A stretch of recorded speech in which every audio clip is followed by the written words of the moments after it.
Hello again. So, this is a review for my completely most least favorite class of the semester, the macro and micro slides. Okay? Basically, when you're looking at the macro and micro environment, when you're dealing with your strategy development, there's a few things you need to think about. First off, okay, in the macro environment where we have the circle inside, okay, in the inner circle is stuff that's closest to you, this task environment. Okay, that's your customers, your competitors, labor supply, all kinds of things. They all are going to affect you directly. Because if your customers want a red car and you sell black, you're going to have to change.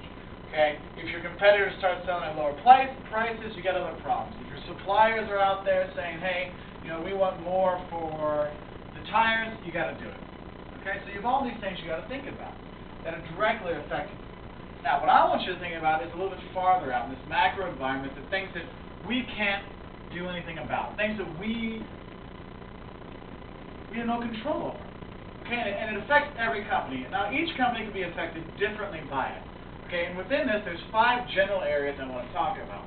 1, you look at technological advancements. Okay, there's new tech, email, internet. I mean, that affects everyone, but in different ways. Okay, university now, you can watch these videos online because you didn't make it to class. Okay, so you can have an idea. You get email, you get your slides taken to you. There's all kinds of things. Okay, now it affects us. Now, if you go to another company, you go to Zara, now you can see what new clothes are on a Zara. You can go to the website and check it out. Okay, it's all there.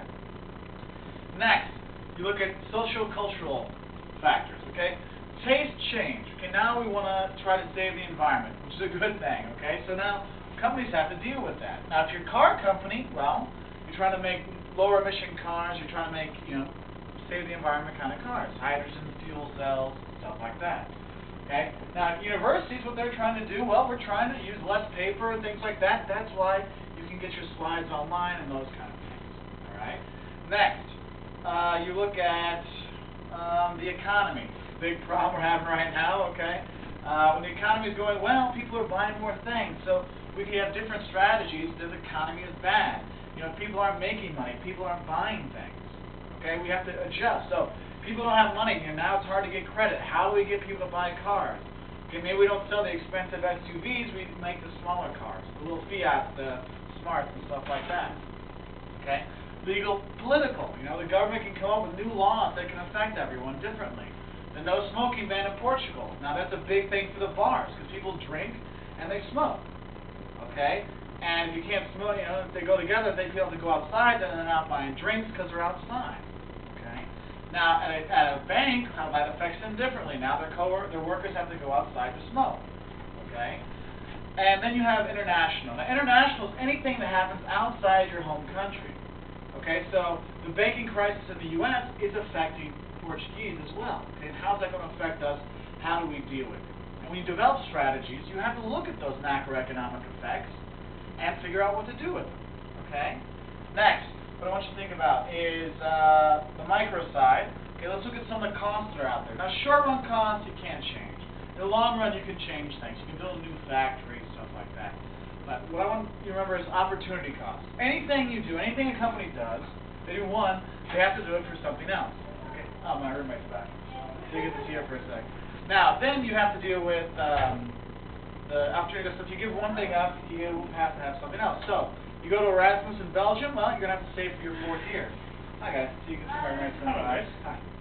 So you can see the 4th year, you got to save for an extra year. Okay? Hold on a second. Guys, I'm making a video. Shut up. Then you have price elasticity. Okay? You have to look at how is your product viewed. Is it a product that people have to have? I mean, if you raise the price, are people still going to buy it? Or if you raise it a little bit, does no one buy it? If you look at gasoline, 2 sides of the street, 1 liter is 168, another liter is 169 on the other side. Everyone's going to go to the 168. Okay?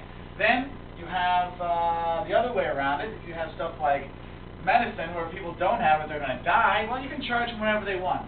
Remember the poor little Swedish girl who I was holding her mouth shut? She's like, oh, I'll pay anything for air. Ah. Okay? And that's how it is. So you can decide on your pricing, your strategy, your products, all those kind of things based on that. Okay, so those are some rough ideas from the micro and macro slides. I hope that's helpful. Now, next week, all the things are starting to be more interesting because we get to talk more about strategic analysis. Also, make sure you get your topics in and your groups in and stuff like that, okay? So, have a great day, guys. Bye-bye.